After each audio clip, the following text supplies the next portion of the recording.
Hello everyone and welcome back to my channel. I have yet another orchid haul here for you today, and I know all I seem to be doing nowadays are orchid hauls, but that's because I don't need to justify that. Anyway, here I have 4 new orchids. All of them came from the Orchidarium, which I visited on Friday with a friend that I met via one of the orchid forums that also lives here in Switzerland. So thank you for picking me up in your car and allowing me to dodge public transport in these difficult times. And I really had a lot of fun if you're watching. So here we have 4 orchids, and I'll just go through them one by one and tell you what they are and why I picked them. No, I wasn't filming the whole time! No! Really? Ah, I had this whole speech. Whole thing in one take and then you weren't filming. So 3 of these orchids are giants, but we're starting with the smallest one, and that is the Aerangis Fastuosa. Here you can read the tag.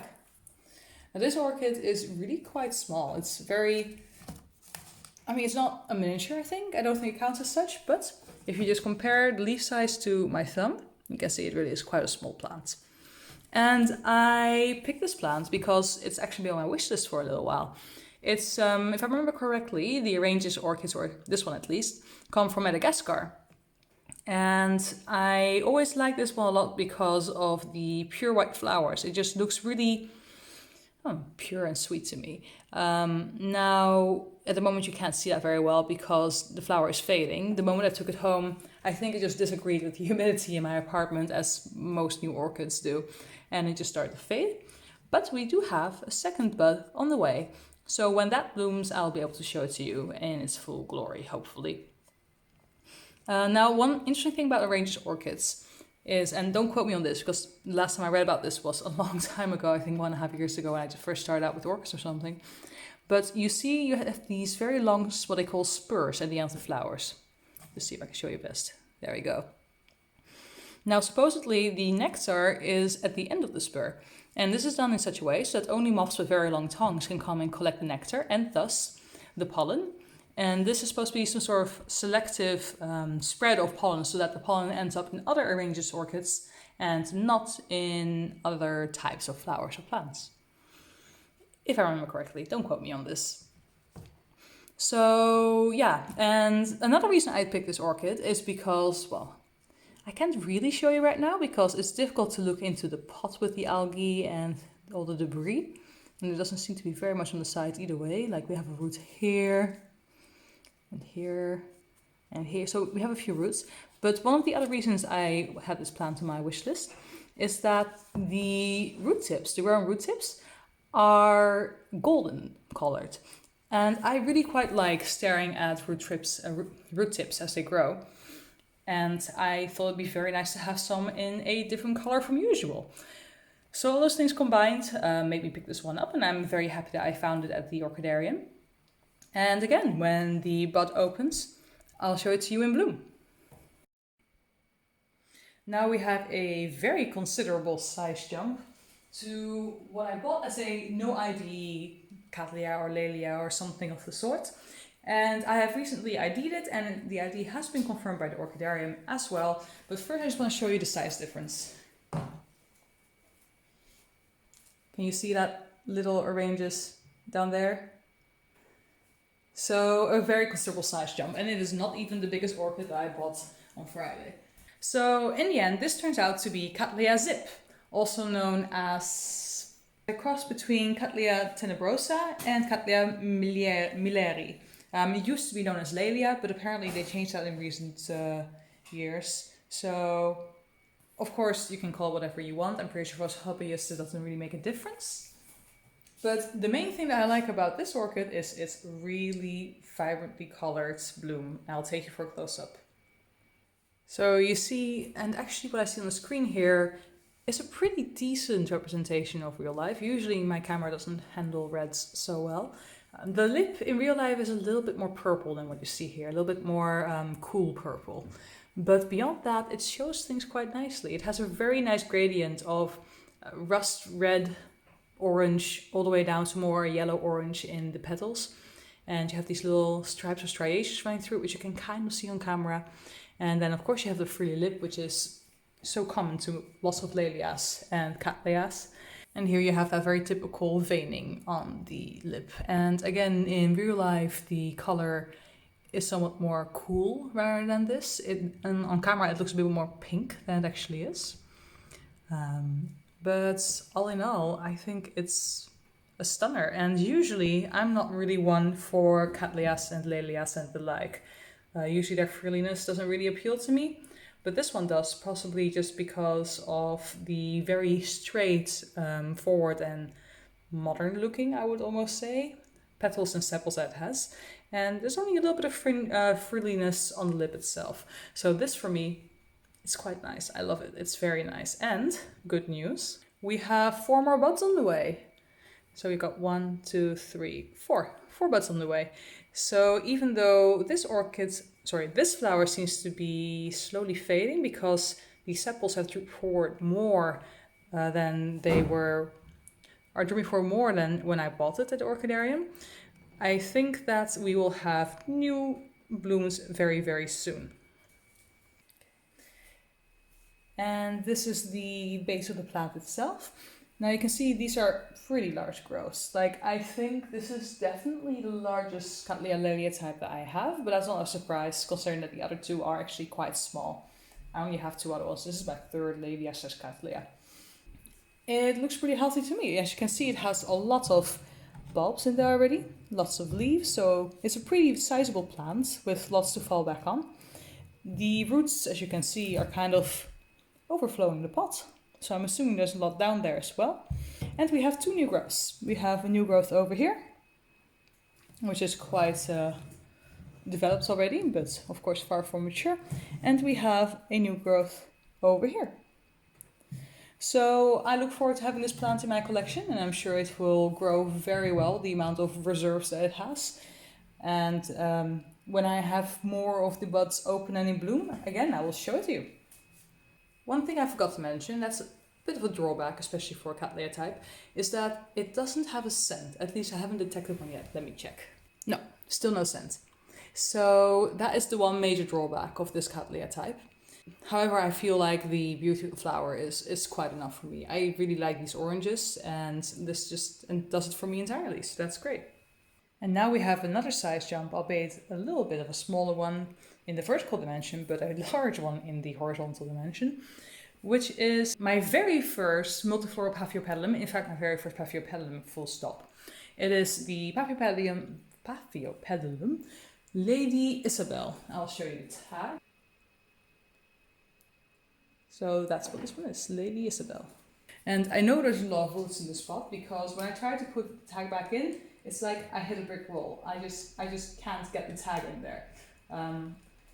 And also if I hold the pots and I just kind of feel like this, I can literally feel the contours of the different roots. So clearly it has some very good roots in the pots. And I have a very nice strong plant here on my hands. And I know that there's also 2 new growths. I'll just turn this around for you.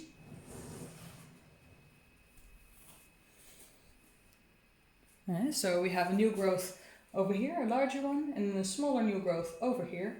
So we have hopefully more blooms to look forward to in the future, although I hear that these grow tragically slow. But I have a Dimorphorus lowi, so I know this cannot be slower than that, right? And as you can see, it's currently in spike and it's developing a couple of blooms. So far we have 4 buds, 1, 2, 3, and 4.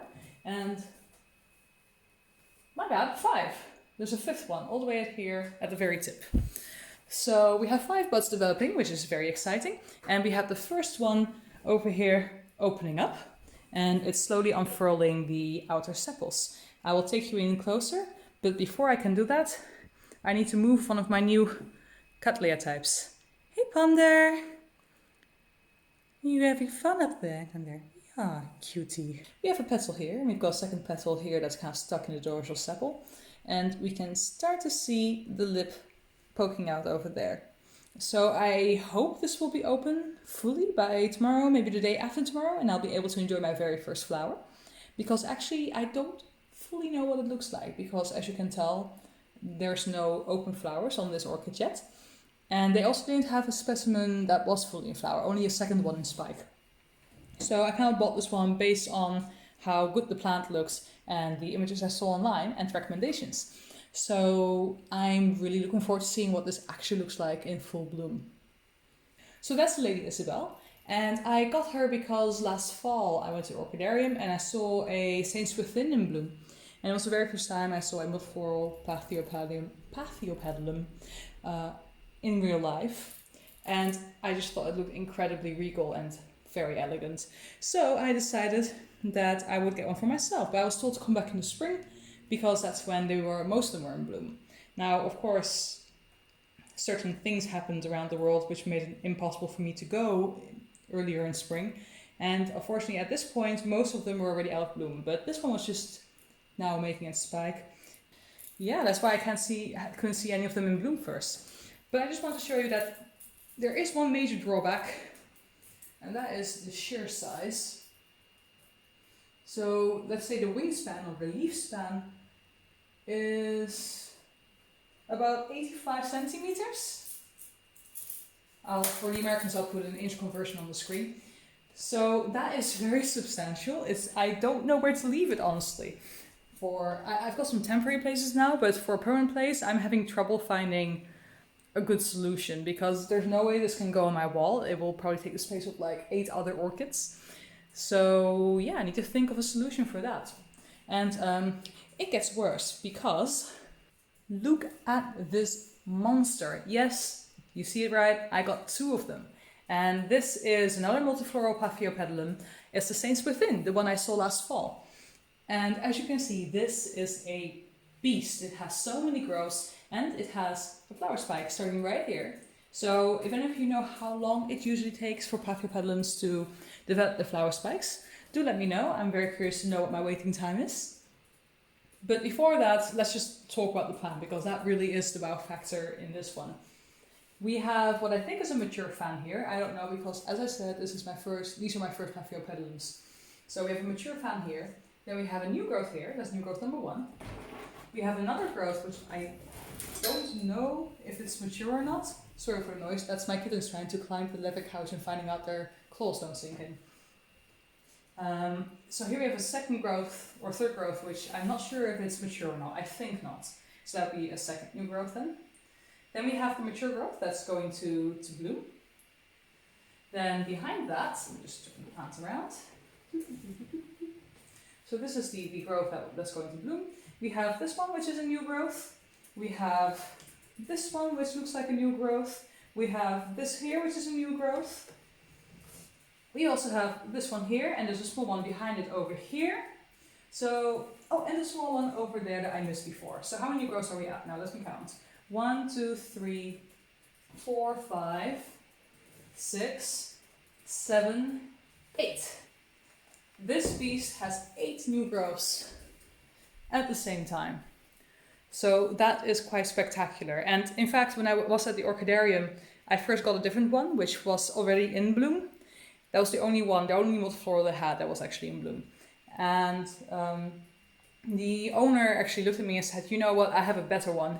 And then he went to the back and he got me this one because he told me he didn't know for sure how long those blooms would last. And well, this is like twice the size of the other one I got. So yeah, thank you so much, Orchidarium, for always being fantastic and helping me get the orchids I want and just having fantastic specimens for sale. This is really amazing. Thank you so much. And I cannot wait to see those blooms. And of course, once it blooms, I will be sharing it with you. So there you go. That's my newest orchid haul, all 4 of them. And yeah, as you can see, this is the biggest one. He's such a monster. Where am I going to leave it? Anyway, I'm very happy. I'm very pleased. I'm really looking forward to all the blooms. And I will be sure to make an update when they appear. So if you like this video, please give it a thumbs up. If you disliked it, of course, you can give it a thumbs down. But then please do tell me what I can do to improve down in the comment section below. Or of course, you can leave any other comments that you have for me. And if you'd like to see more of these kinds of videos, then please hit the subscribe button. And I'll see you next time. Bye!